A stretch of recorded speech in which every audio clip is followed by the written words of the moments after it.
Hola gente, ¿cómo están? Bienvenidos a su podcast creativo. Yo soy Roberto Martínez, ¿qué no me creen? Intrínseco, ven, se los dije. ¡Qué cómico! El día de hoy quiero arrancar una nueva sección en este podcast en donde les comparto la historia de los personajes más memorables de la humanidad, esos personajes que ya no están aquí con nosotros pero con los que me hubiera encantado tener una conversación. Así que bienvenidos a este nuevo formato en donde les contaré la historia de estos increíbles personajes, pero de una manera mucho más fresca, entretenida y humana, por supuesto. Y para arrancar esta sección decidí empezar con el que es, sin lugar a duda, el ser humano más famoso de la historia, Jesús. ¿Por qué no comenzar con alguien que literalmente dividió la historia en un antes y después? Vamos a explorar su vida, sus momentos clave y sobre todo a humanizar a esta figura que, aunque divina para muchos, fue también un ser humano extraordinario. Pero, ¿quién era realmente Jesús? ¿Era un profeta? ¿Era el hijo de Dios? ¿Era un tipo con una barba épica y habilidades para hacer milagros en fiestas que harían que cualquier DJ moderno pareciera aburrido? Bueno, eso es lo que vamos a intentar desentrañar hoy. Vamos a explorar su vida, desde su nacimiento en un pesebre, que hoy en día sería una perfecta locación para Airbnb, hasta su muerte en una cruz, que por alguna razón se convirtió en el logo más famoso del mundo. Ahora, si te preguntas por qué deberías quedarte a escuchar todo esto, te lo pongo fácil. Jesús no solo fue un revolucionario en su tiempo, sino que, hasta hoy, sigue siendo un punto de referencia, aunque a veces no tengamos ni idea de qué estamos refiriéndonos. Así que acompáñame en este viaje a través de los evangelios, las teorías, los mitos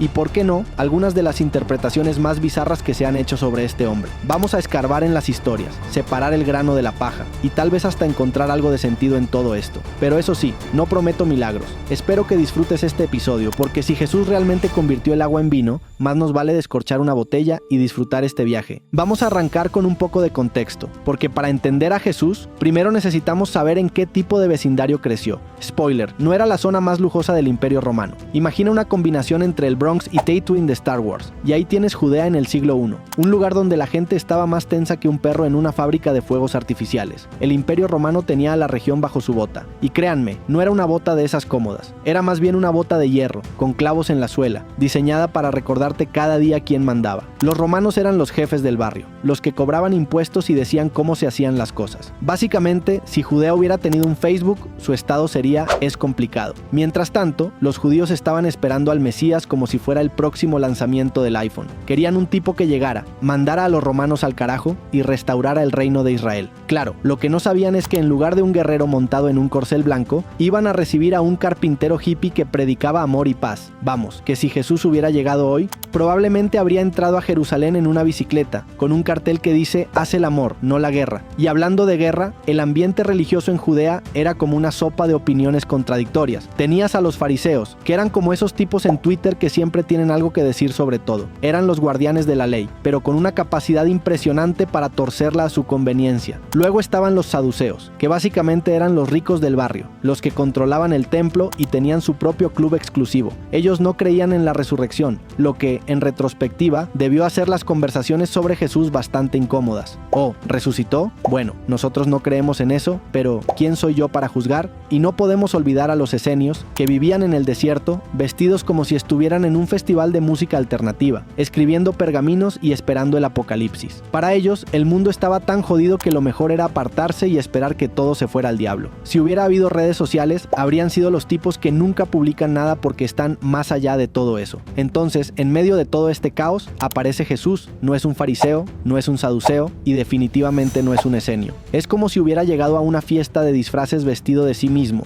y a nadie le hace gracia, pero lo que lo hace destacar es su mensaje. En un mundo donde la venganza era la ley del más fuerte, él sale con eso de "ama a tu prójimo". Vamos, que para los estándares de la época, eso era más revolucionario que inventar la rueda. Jesús empieza a hablar de un reino de Dios que no tiene nada que ver con espadas, conquistas o impuestos. Su idea del reino es más espiritual, como una especie de comuna hippie, pero sin drogas ni guitarras. Y claro, esto no es lo que la gente esperaba. Ellos querían un Mesías estilo Rambo, no un tipo que hablaba en parábolas. Pero Jesús seguía adelante, con la convicción de que las palabras tienen poder incluso más que los ejércitos. Y así es como el mensaje de Jesús empieza a resonar entre los pobres, los enfermos y todos aquellos que la sociedad había dejado de lado, porque ¿quién no quiere escuchar que los últimos serán los primeros? Es como si te dijeran que el último de la fila en un buffet va a ser el primero en servirse. Aunque, siendo sinceros, en el buffet de la vida, muchos de los que estaban al frente no iban a ceder su lugar tan fácilmente. En fin, lo que Jesús estaba predicando era tan radical que, si lo piensas bien, no era cuestión de si lo iban a matar, sino de cuándo. Porque en una sociedad que valoraba la fuerza, el poder y la obediencia a la ley, un tipo que predicaba amor incondicional era más peligroso que un loco con una espada. Y ahí es donde empieza la verdadera historia. Entonces, ya tenemos a Jesús caminando por Judea, hablando de amor, paz y todas esas cosas que en su momento eran más subversivas que pintar grafitis en la pared del templo. Pero, ¿cómo empieza este tipo a ganar seguidores? Porque seamos honestos, en cualquier otra circunstancia, si un desconocido aparece predicando que debemos amar a nuestros enemigos, lo más probable es que termine hablando solo o, peor aún, en un programa de entrevistas a la medianoche. Pero Jesús no era cualquier predicador. No, él tenía un par de trucos bajo la manga que hicieron que la gente comenzara a prestarle atención. Y cuando digo trucos, me refiero a cosas como curar a los enfermos, devolver la vista a los ciegos y, en general, hacer que los milagros parecieran tan fáciles como preparar un sándwich. Claro, los cínicos de hoy podrían decir que todo esto era pura propaganda o, como diríamos ahora, fake news. Pero en una época sin Twitter, Instagram o videos de TikTok, los milagros eran lo más cercano a viralizarte. Y Jesús lo sabía. Imagina esto, estás en un pueblito perdido en medio de la nada, donde la mayor emoción de la semana es ver cómo un burro atraviesa la plaza del mercado. De repente, llega este tipo y empieza a sanar a la gente, como si fuera un episodio de Doctor House, pero sin el sarcasmo ni la adicción a las pastillas. Y de repente, las noticias de que el Mesías está aquí se empiezan a esparcir más rápido que el chisme de una tía en Navidad. Pero no todo el mundo estaba tan entusiasmado con los milagros de Jesús. Los fariseos, que básicamente eran como esos críticos de cine que odian cualquier película que no tenga subtítulos en francés, empezaron a ponerse nerviosos. Después de todo, este tipo estaba haciendo que la gente cuestionara todo lo que ellos habían estado enseñando durante siglos y, peor aún, lo hacía con un carisma que probablemente hubiera hecho llorar a un coach de liderazgo. Y es que Jesús tenía esa habilidad especial para decir las cosas más subversivas de la manera más simple y directa posible. Tomemos, por ejemplo, sus parábolas. En lugar de dar discursos complicados llenos de tecnicismos teológicos, Jesús prefería contar historias, y no historias al estilo de Érase una vez, sino más bien como esos cuentos que te dejan pensando. ¿Qué demonios quiso decir con eso? Como la del buen samaritano. Básicamente, es la historia de un tipo que hace lo correcto cuando todos los demás fallan miserablemente. Y la moraleja es que tu vecino podría ser la persona que menos esperas, lo cual, en un mundo donde todo el mundo estaba obsesionado con los linajes y las tribus, era una bofetada en la cara. Pero Jesús no se detenía ahí. También les dijo a sus seguidores que deberían amar a sus enemigos. Sí, lo leíste bien. No solo soportarlos, sino amarlos. Como si ser un seguidor de Jesús no fuera lo suficientemente complicado. Ahora tenías que preocuparte por ser amable con la gente que te odiaba. Es como si te dijeran que debes abrazar a esa persona que siempre se cuela en la fila del supermercado. Claro, en teoría suena bonito, pero en la práctica es una de esas ideas que te hace querer tirar la toalla y volverte ermitaño. Y hablando de cosas complicadas, también tenemos el famoso sermón de la montaña. Aquí es donde Jesús realmente sube la apuesta. Él toma todas las reglas y normas de la ley judía y las eleva ahí a un nivel casi imposible. Has oído que se dijo, no matarás, pero yo te digo que cualquiera que se enoje con su hermano será culpable de juicio. ¿En serio, Jesús? ¿Ni siquiera un pequeño berrinche? Parece que alguien estaba decidido a que todos falláramos en esta prueba. Pero, al mismo tiempo, este sermón es lo que realmente distingue a Jesús de todos los demás. Es una declaración de intenciones, una hoja de ruta para un mundo que, si lo piensas bien, parece salido de una utopía inalcanzable. Sin embargo, esa es la genialidad de Jesús. Él no solo estaba hablando a la gente de su tiempo, estaba hablando a toda la humanidad en cualquier época, en cualquier lugar. Es como si hubiera hackeado el sistema y en lugar de instalar un nuevo software, simplemente nos mostró que el código fuente de nuestra existencia estaba defectuoso desde el principio. Y mientras Jesús seguía por Judea,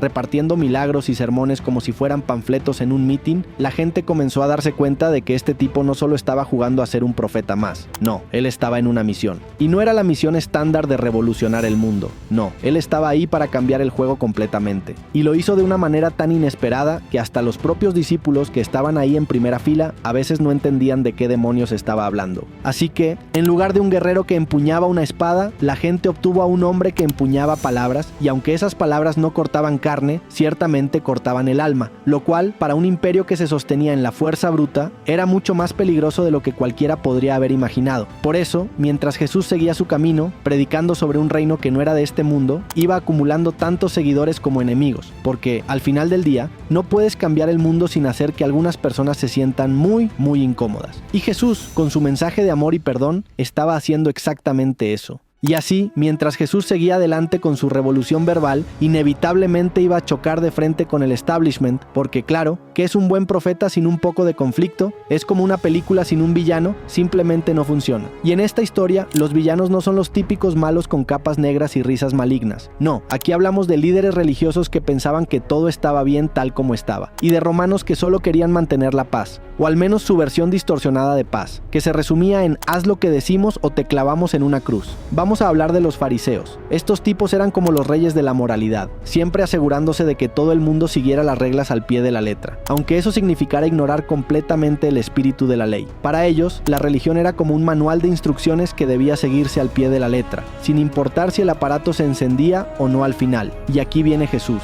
con su versión radical del amor y el perdón, que básicamente les decía que todo su esfuerzo por cumplir las reglas era, en el mejor de los casos, inútil. Es como si hubieran pasado toda su vida construyendo una torre de naipes, solo para que Jesús entrara y la soplara con una parábola sobre el reino de Dios. Pero no solo eran los fariseos los que estaban molestos, el Sanedrín, que era como la junta directiva religiosa de Jerusalén, también tenía sus problemas con Jesús. Verás, en una sociedad donde las apariencias lo eran todo, Jesús estaba mostrando a todos que lo importante no era lo que estaba afuera, sino lo que llevabas dentro. Es como si de repente alguien apareciera y dijera que no importa si llevas el último modelo de iPhone, porque todo es un truco de mercadotecnia. Sí, la gente se sentiría un poco atacada, especialmente si habían pagado una fortuna por ese teléfono. Así que no es de extrañar que el Sanedrín empezara a pensar que Jesús era más peligroso que un grano de arena en el ojo. Y entonces tenemos a los romanos, los verdaderos dueños del barrio. Para ellos, Jesús era solo otro alborotador en una tierra que ya era suficientemente complicada. Después de todo, Judea no era precisamente la joya del imperio. Era más bien esa propiedad que heredas y que nunca quisiste en primer lugar, llena de vecinos problemáticos y con una historia que nadie entiende del todo.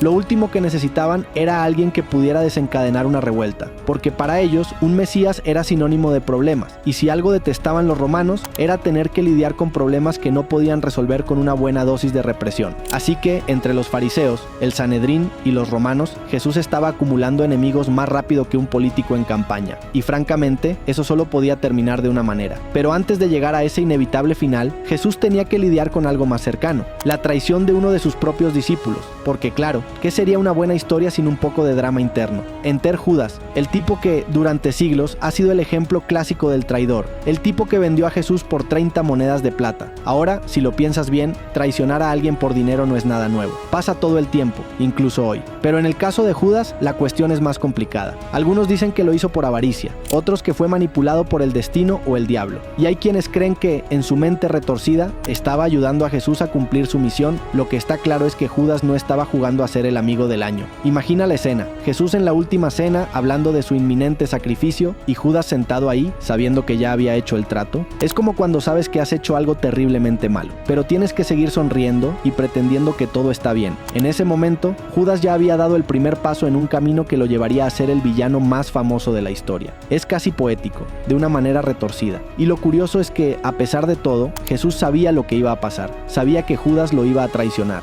y aún así lo dejó. Porque al final del día, la traición de Judas era solo una pieza más en un juego mucho más grande. Es como si Jesús estuviera viendo todo desde un nivel superior, sabiendo que todo, incluso la traición, era parte del plan. Un plan que ni siquiera los discípulos más cercanos podían comprender del todo. Así que mientras Judas sale a completar su traición, Jesús se prepara para lo que está por venir, sabe que el final está cerca, pero también sabe que el final en realidad no es el final. Porque, y aquí es donde la cosa se pone realmente interesante, lo que parecía ser la derrota más grande de todas, en realidad era el principio de algo mucho más grande. Pero no nos adelantemos, porque antes de llegar a la resurrección, primero tenemos que pasar por la crucifixión, y eso, amigos míos, es otra historia completamente diferente. Por ahora, dejemos a Jesús en el huerto de Getsemaní, orando mientras sus discípulos duermen y Judas se acerca con la guardia del templo. El destino está sellado, y lo que sigue es una serie de eventos que cambiarán el mundo para siempre, pero como todo buen final, hay que dejar que la tensión crezca un poco más antes de desatar el clímax.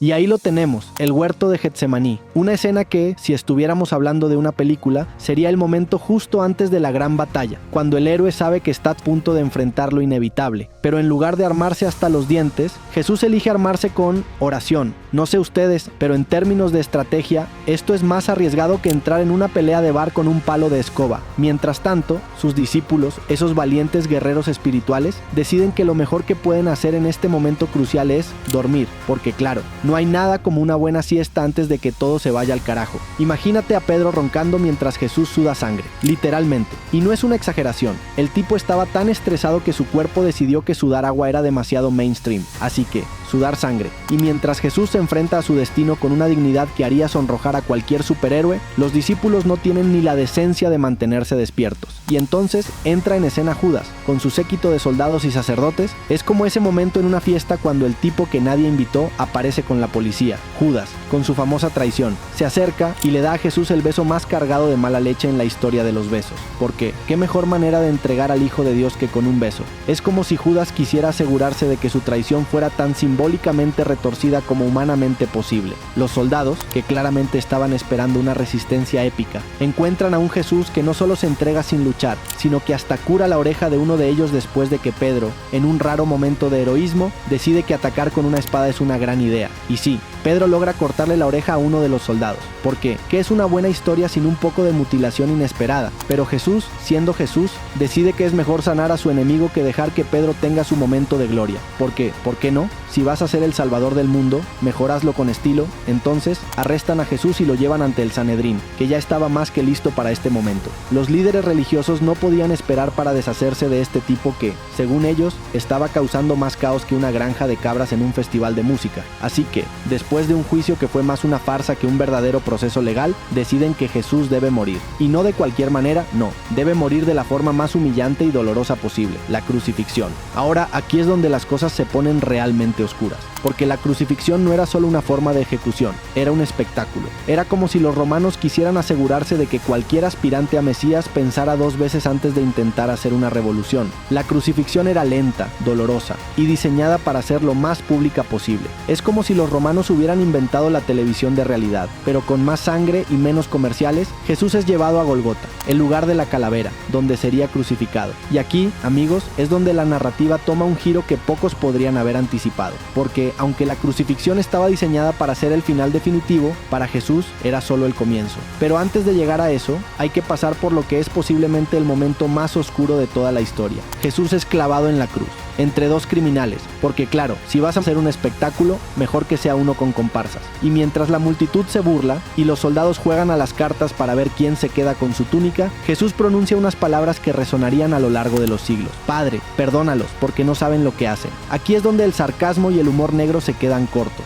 porque ¿quién, en su sano juicio, podría perdonar a la gente que lo está matando? Es como si en medio de una brutal paliza te disculparas con el tipo que te está golpeando por hacerle daño en los nudillos. Pero ese era Jesús, siempre un paso adelante en el juego del amor y el perdón. Finalmente, después de horas de agonía, Jesús muere, y con su muerte todo parece haber terminado. El cielo se oscurece, el velo del templo se rasga y los discípulos, que hasta ahora no habían hecho nada más que meter la pata, están completamente perdidos. Es como si de repente se dieran cuenta de que, tal vez, seguir a este tipo no era tan fácil como pensaban. Ahora estaban solos, con una carga más pesada que la cruz que Jesús había llevado. Pero aquí es donde la historia se vuelve verdaderamente única, porque en lugar de ser el final, la crucifixión de Jesús se convierte en el punto de inflexión más grande de la historia. Lo que parecía una derrota total se transforma en pocos días en la mayor victoria que el mundo jamás había visto. Y todo eso gracias a un evento que ninguno de sus seguidores, ni siquiera sus enemigos, pudo haber previsto: la resurrección. Pero antes de llegar a esa parte, hay que digerir lo que ha pasado. La muerte de Jesús fue un shock para todos, incluso para aquellos que habían creído en él, porque ¿quién podría haber imaginado que el Mesías moriría en una cruz? Sin embargo, como veremos, ese fue solo el comienzo de algo mucho más grande. Entonces, aquí estamos. Justo después de la crucifixión, el tipo que había prometido un reino de Dios y que había hablado de vida eterna, ahora está muerto, colgado de una cruz como un criminal cualquiera. no es exactamente el final glorioso que sus seguidores esperaban. De hecho, si fueras uno de los discípulos, probablemente estarías escondido en algún rincón oscuro, preguntándote cómo diablos terminaste en esta situación. Porque vamos, nadie se apunta a seguir a un líder que termina de esta manera. Es como si te unieras a una startup prometedora, solo para que el fundador desaparezca con todo el dinero y te deje con las deudas. Pero, por supuesto, esto es Jesús, y la historia no iba a ser tan simple. Después de su muerte, su cuerpo es llevado a un sepulcro prestado. Sí, ni siquiera tenía su propia tumba, porque aparentemente ser el Mesías no te garantiza bienes raíces. Y ahí es donde todo se queda en suspenso por un par de días. Los discípulos están llorando, los romanos están celebrando, y los líderes religiosos están frotándose las manos con satisfacción, pensando que han solucionado el problema. Es como cuando finalmente te deshaces del vecino ruidoso, solo para descubrir que su primo es aún peor, pero entonces algo extraño ocurre. El sepulcro de Jesús, ese que estaba sellado y custodiado, de repente está vacío. No estamos hablando de, se les olvidó ponerlo adentro, vacío, sino de alguien se llevó el cuerpo o pasó algo realmente raro aquí, vacío. Los soldados que estaban vigilando el lugar probablemente se dieron cuenta de que su carrera en la milicia acababa de recibir un golpe mortal. Porque, ¿cómo explicas que un cadáver se te escapó? Y aquí es donde las cosas se ponen realmente interesantes, porque de repente Jesús empieza a aparecerse a sus discípulos, no como un fantasma transparente, ni como una visión borrosa, sino como él mismo, en carne y hueso. Claro, algunos de ellos, como Tomás, estaban más que dispuestos a pensar que todo era un mal sueño o una broma de mal gusto. A menos que vea las marcas de los clavos y meta mi dedo en la herida, no creeré nada, dijo Tomás, y lo entiendo. Después de todo, creer en la resurrección sin pruebas es como creer en las promesas de un político en campaña. Necesitas ver para creer, pero Jesús, en su estilo inimitable, se presenta ante Tomás y básicamente le dice: aquí estoy, haz lo que tengas que hacer. Y Tomás, como cualquier persona en su sano juicio, se queda sin palabras y solo puede murmurar un Señor mío y Dios mío. Porque, ¿qué más puedes decir cuando el tipo que viste morir hace 3 días ahora está frente a ti, más vivo que nunca? Es como si tu ex regresara de la nada para decirte que fue todo un malentendido, y tú solo puedes asentir con la boca abierta. Y no fue solo Tomás. Jesús se apareció a varios de sus seguidores, comió con ellos, y les explicó que todo esto, toda la muerte y resurrección, era parte del plan. Porque, aparentemente, la mejor manera de demostrar que has vencido a la muerte es pedir una cena y compartir un pescado. Porque nada dice soy el Hijo de Dios como un buen filete de pescado después de resucitar. Entonces, después de esta serie de apariciones que dejan a sus seguidores con la cabeza girando más rápido que un trompo, Jesús hace algo aún más inesperado: asciende al cielo. Sí, no solo resucita, sino que decide que es hora de regresar al cielo de la manera más dramática posible. ¿Por qué? ¿Por qué simplemente caminar hacia el horizonte cuando puedes flotar hacia las nubes mientras todos te miran boquiabiertos? Si esto fuera una película, este sería el momento en que los créditos empiezan a rodar y la música épica suena de fondo. Pero claro, esta no es una simple película. La ascensión de Jesús no es el final de la historia, es el principio de algo mucho más grande. Sus seguidores, esos mismos tipos que estaban escondidos temblando hace unos días, de repente se llenan de coraje. Es como si hubieran pasado de ser extras en una película de bajo presupuesto a ser los protagonistas de un blockbuster mundial. Deciden salir y empezar a predicar, no solo en Jerusalén, sino en todo el mundo conocido. Porque si algo habían aprendido es que cuando el Hijo de Dios te da una misión, más vale que la cumplas o te arriesgas a que vuelva y te pregunte por qué no lo hiciste. Y así, un grupo de pescadores, recaudadores de impuestos y gente común y corriente se convierte en los fundadores del movimiento que eventualmente se convertiría en el cristianismo. Todo porque siguieron a un hombre que no solo predicaba el amor y el perdón, sino que literalmente venció a la muerte para demostrar su punto. Es como si alguien te dijera que la solución a todos los problemas del mundo es simplemente amar a los demás, y luego te mostrara que está dispuesto a morir y regresar de la muerte para probar que tiene razón. Con el tiempo, este pequeño movimiento crece, se expande y, bueno, cambia el curso de la historia. Pero todo eso comenzó aquí, con un hombre que desafió todas las expectativas, que fue crucificado como un criminal y que regresó de la muerte para mostrar que el amor, la fe y el perdón son más poderosos que cualquier imperio o fuerza militar. Es una historia tan improbable que, si no fuera porque la estamos contando 2000 años después, nadie la creería, pero la están escuchando, y eso es lo que realmente importa, porque al final del día, la historia de Jesús no es solo la historia de un hombre, sino la historia de cómo un mensaje de amor y esperanza puede cambiar el mundo, incluso en los momentos más oscuros, y eso, amigos míos, es algo en lo que vale la pena creer. Así que ahí lo tienes, Jesús ascendiendo al cielo en lo que podríamos llamar la gran salida. Pero, como hemos dicho antes, esto no es el final, sino el principio de algo aún más caótico y fascinante. Porque si pensabas que la historia de Jesús era interesante, espera a ver lo que sus seguidores, esos mismos que no podían mantenerse despiertos en el momento crucial, hacen con la misión que les dejó. Primero, imagina la escena. Un grupo de personas, todavía con la cabeza dando vueltas por todo lo que acaban de vivir, de repente se convierten en los encargados de llevar el mensaje de Jesús a todo el mundo. Es como si te dejaran las llaves de un Ferrari después de haber aprendido a conducir en un triciclo. Están llenos de entusiasmo, pero también de un miedo que probablemente podrían cortar con un cuchillo. Sin embargo, se lanzan al ruedo y lo hacen de una manera que solo se puede describir como épica. Comienzan a predicar, a enseñar y a difundir la historia de Jesús por todo el Imperio Romano. Y si pensabas que esto sería un camino fácil, piénsalo de nuevo. Estamos hablando de un imperio que no veía con buenos ojos a cualquiera que intentara desafiar el status quo. Es como intentar vender hamburguesas veganas en un asado de carne en Texas. Las probabilidades no están exactamente a tu favor, pero estos tipos tenían algo que ni el Imperio Romano podía quitarles. Una convicción tan fuerte que ni las amenazas, ni las palizas, ni siquiera la muerte podían detenerlos. Es como si hubieran desarrollado un superpoder, uno que les permitía enfrentarse a todo con una calma casi sobrenatural. Y si pensabas que la historia de Jesús era intensa, la forma en que estos primeros cristianos expandieron el mensaje es casi igual de impresionante. Tienen que lidiar con persecuciones, con traiciones internas, con divisiones teológicas y todo tipo de problemas logísticos. Pero, en lugar de desmoronarse, cada desafío parece hacerlos más fuertes. Como ese amigo que, mientras más problemas tiene, más éxito parece tener en la vida. Es realmente irritante, pero también un poco admirable. Y claro, no todos en el Imperio Romano estaban encantados con esta nueva religión. Los cristianos comenzaron a ser vistos como una amenaza, no solo para la estabilidad política, sino también para la religión romana tradicional. Porque claro, decirle a la gente que todos esos dioses en los que habían creído durante siglos eran solo figuritas decorativas, no era precisamente una buena estrategia de relaciones públicas. Así que los cristianos comenzaron a ser perseguidos,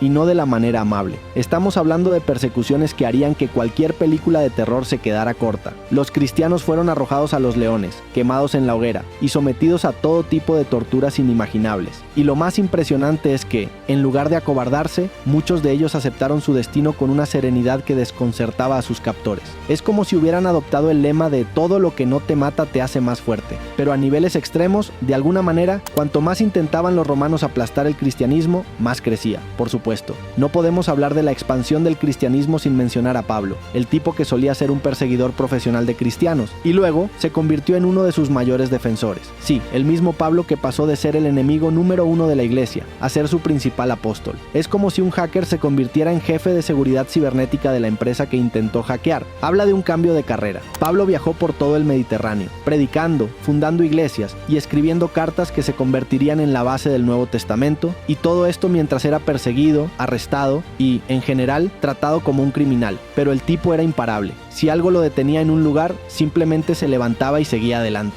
Es como si fuera un precursor de esos gurús motivacionales que siempre te dicen que nunca te rindas, pero con mucha más credibilidad porque, bueno, su vida realmente apestaba, y aún así seguía adelante. Y mientras Pablo hacía su parte, otros discípulos estaban haciendo lo mismo en diferentes partes del imperio. Cada uno tenía su propia manera de predicar, su propio estilo, pero todos estaban comprometidos con la misma causa. Es como si cada uno fuera una pieza de un rompecabezas que, cuando se juntaba, formaba una imagen mucho más grande y poderosa de lo que cualquiera podría haber imaginado.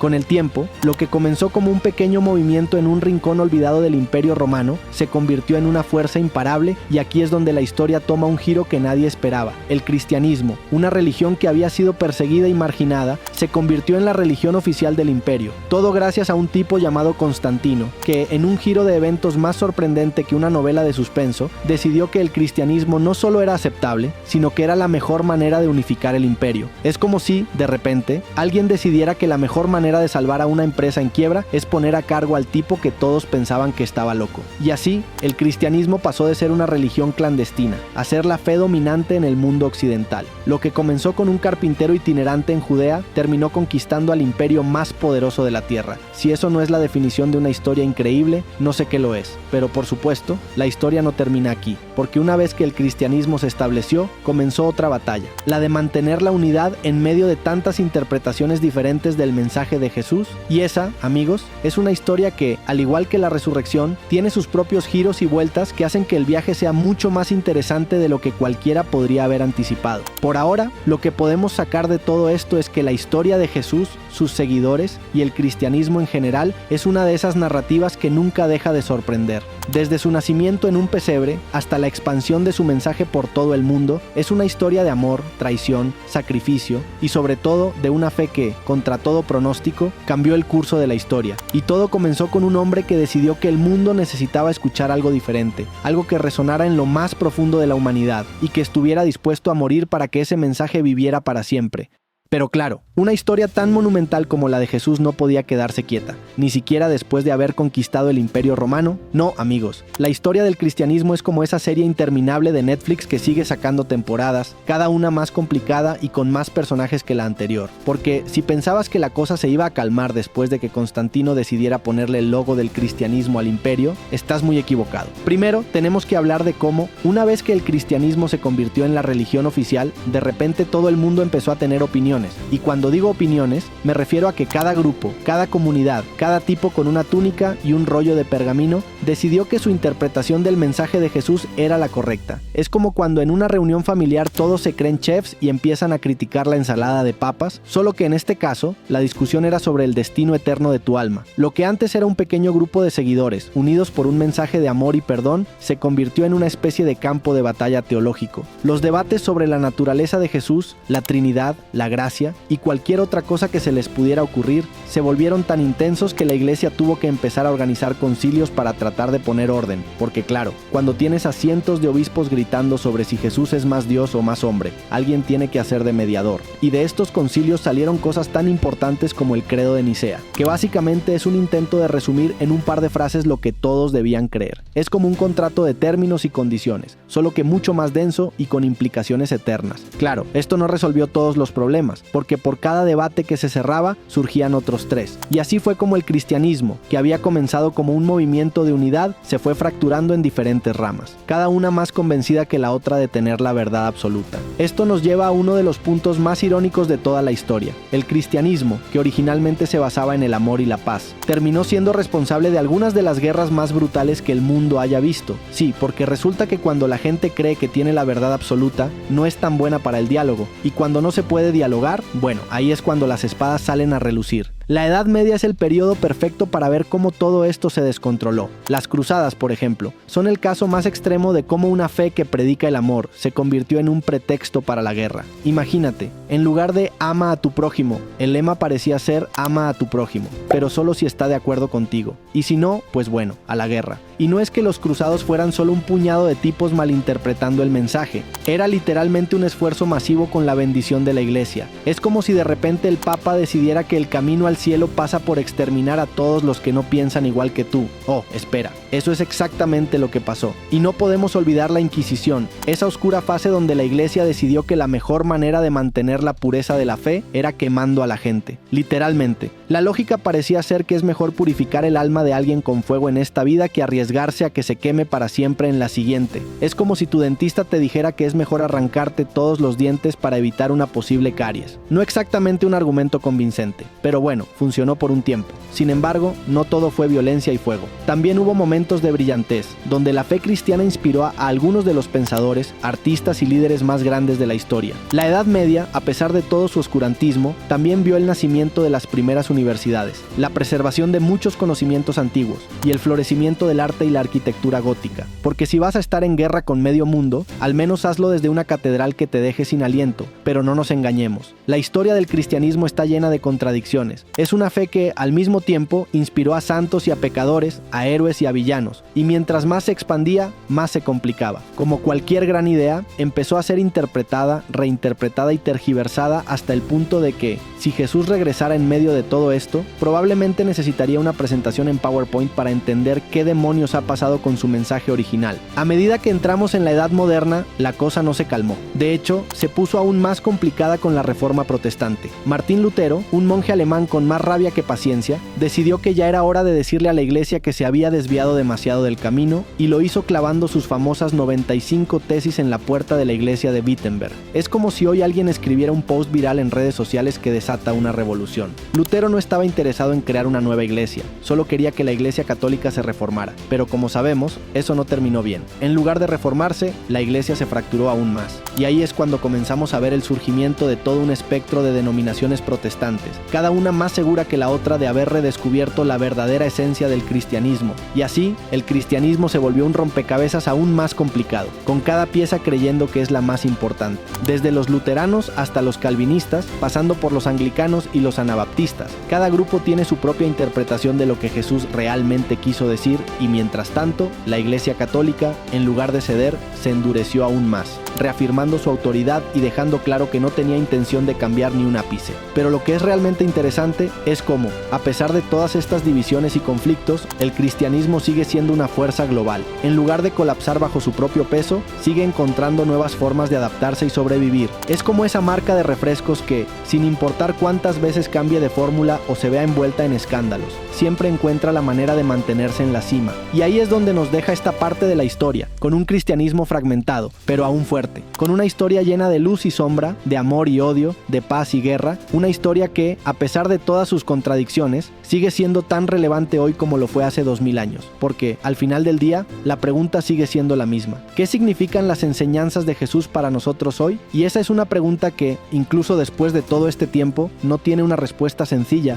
Y así, mientras el cristianismo se dividía y multiplicaba como gremlins mojados, llegamos a la época moderna, un tiempo en el que las cosas deberían haberse calmado un poco. Pero, como siempre, la humanidad se las arregla para hacer las cosas más complicadas de lo necesario. Porque claro, tener 1000 versiones diferentes de una religión no era suficiente. Había que añadirle un nuevo ingrediente a la mezcla, la ciencia. Imagina la escena. Estás en una época en la que la religión ha sido la respuesta a casi todas las preguntas existenciales. ¿Por qué sale el sol? Dios lo quiere así. ¿Por qué llueve? Porque Dios lo dice. Y luego llega este tipo, Copérnico, y suelta la bomba de que, bueno, resulta que la Tierra no es el centro del universo. Es como si alguien te dijera que tu smartphone no es la cúspide de la tecnología, sino solo una versión mejorada de una piedra con dibujos. La iglesia, que hasta ese momento había sido la autoridad suprema en todos los asuntos de la vida, no se lo tomó muy bien, porque ¿cómo te atreves a decir que todo lo que hemos estado enseñando durante siglos es, en el mejor de los casos, incompleto? Es como si después de vender millones de unidades, alguien te dijera que la fórmula secreta de Coca-Cola es solo agua con azúcar y un poco de marketing.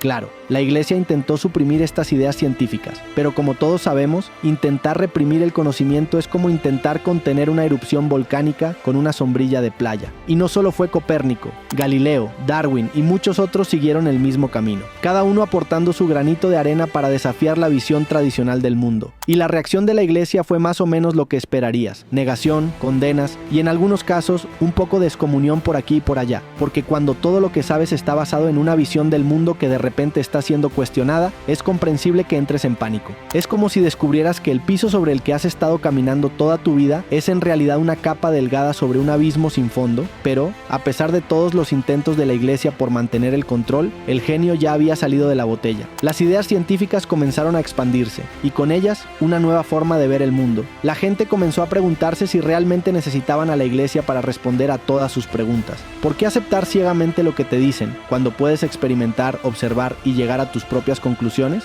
Es como si de repente te dieras cuenta de que no necesitas un GPS para llegar a la tienda de la esquina, solo necesitas abrir los ojos y caminar. Claro, esto no significaba que la religión desapareciera, pero definitivamente perdió el monopolio sobre la verdad. Ahora, la ciencia y la religión tenían que aprender a coexistir, y como era de esperar, esto no siempre fue una relación armoniosa. Es como si dos compañeros de cuarto con filosofías de vida completamente opuestas tuvieran que compartir un pequeño apartamento. Uno quiere meditar y encontrar el sentido de la vida, mientras que el otro solo quiere saber cómo funcionan las cosas. Y aquí es donde entra la Ilustración, ese periodo de tiempo en el que los filósofos decidieron que era hora de poner la razón por encima de todo. Cogito ergo sum, dijo Descartes, y con eso prácticamente dio el pistoletazo de salida a una nueva era, en la que la duda era bienvenida, y la fe ciega. Bueno, no tanto. La gente empezó a cuestionar no solo la religión, sino también la autoridad en general. Es como si de repente todo el mundo se hubiera vuelto adolescente, desafiando a sus padres y diciendo "no me digas qué hacer" en latín. La Revolución Francesa fue uno de los puntos culminantes de esta mentalidad. Decidieron que ya era hora de deshacerse de la monarquía y la iglesia, y literalmente rodaron cabezas para demostrar su punto,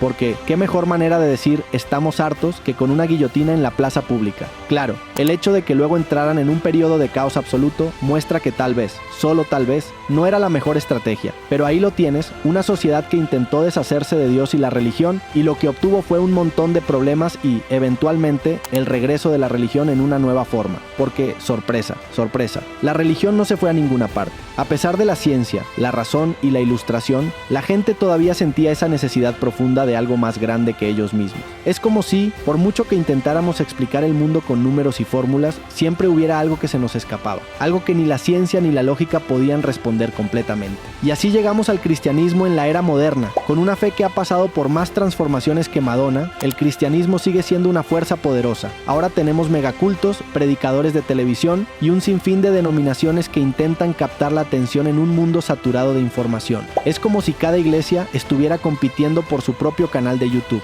tratando de viralizar el mensaje de Jesús de maneras que él nunca podría haber imaginado. Algunas iglesias han abrazado la modernidad con tanto entusiasmo que parece que están a punto de lanzar su propia app de meditación cristiana. Mientras tanto, otras han decidido que la mejor estrategia es mantener todo lo más tradicional posible, como si negarse a cambiar fuera la única manera de demostrar que tienen razón. Y entre estos dos extremos, el cristianismo sigue navegando por un mundo que cada vez es más secular, más diverso y, en muchos sentidos, más complicado. Pero si algo hemos aprendido de toda esta historia, es que el cristianismo tiene una capacidad increíble para adaptarse, sobrevivir y, de alguna manera, encontrar un nuevo equilibrio en medio del caos. Porque, al final del día, el mensaje de Jesús, con todo su amor, perdón y esperanza, sigue resonando en millones de personas alrededor del mundo. Y eso, más allá de todas las divisiones, guerras, reformas y revoluciones, es lo que ha permitido que el cristianismo siga siendo relevante en un mundo que ha cambiado más veces de lo que podemos contar. Y así, en medio de todas estas transformaciones, el cristianismo sigue aquí, de alguna manera logrando ser tanto antiguo como moderno, tanto conservador como revolucionario, tanto simple como complejo. Es una fe que, a pesar de todas las predicciones de su desaparición,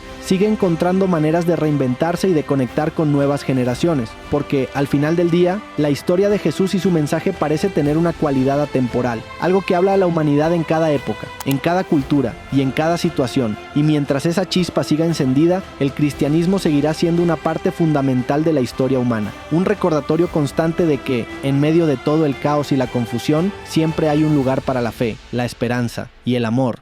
Así que aquí estamos, en la era moderna, donde el cristianismo ha tenido que aprender a bailar con un mundo que ya no sigue su ritmo, y vaya que ha sido una danza complicada, como si te obligaran a hacer breakdance en una pista de vals, porque resulta que, mientras la fe cristiana sigue firme, el mundo que la rodea ha cambiado más rápido que un cambio de algoritmo en redes sociales. Primero, tenemos que hablar de cómo el cristianismo ha navegado la creciente ola de secularización. Durante siglos, la iglesia fue la autoridad moral indiscutible. Si el Papa decía que algo era pecado, entonces lo era. Punto. Pero en algún momento del siglo pasado, la humanidad decidió que tal vez no necesitaba que le dijeran qué hacer cada segundo de su vida. Como cuando finalmente te mudas de casa de tus padres y decides que comer pizza para desayunar es totalmente aceptable. Solo que en este caso, pizza es una metáfora para el libre albedrío, la duda existencial y, bueno, todas esas preguntas incómodas sobre la vida, con la ciencia explicando más y más cosas y las redes sociales dándole voz a cualquiera con un teclado y una conexión a internet. La gente empezó a preguntarse, ¿realmente necesito a la iglesia para conectarme con Dios? ¿O puedo hacerlo desde la comodidad de mi sillón mientras veo Netflix? Es como si, de repente, todos se dieran cuenta de que pueden descargar la app de la espiritualidad directamente a sus cerebros sin necesidad de intermediarios. Y claro, la respuesta de la iglesia a este fenómeno ha sido tan variada como las diferentes formas de hacer un café. Algunos sectores decidieron que lo mejor era modernizarse, abrazar las redes sociales, los podcasts y hasta los memes, con la esperanza de que un Jesús digital pudiera atraer a las nuevas generaciones. Es como si pensaran, pensarán, bueno, si la gente va a estar pegada a sus teléfonos, al menos que sea para escuchar el sermón del domingo. Y en cierta medida no están tan equivocados, porque ¿quién necesita una catedral cuando puedes tener a un influencer cristiano hablándote sobre la salvación en menos de 60 segundos? Por otro lado, están los que se han aferrado a la tradición como un náufrago a un pedazo de madera. Estos son los que creen que el camino al cielo está pavimentado con rituales, rezos en latín y una buena dosis de culpa. Para ellos, el mundo moderno es más una prueba que una oportunidad. Es como si dijeran, sí, el mundo está cambiando, pero si nos quedamos aquí, quietos, tal vez todo regrese a la normalidad.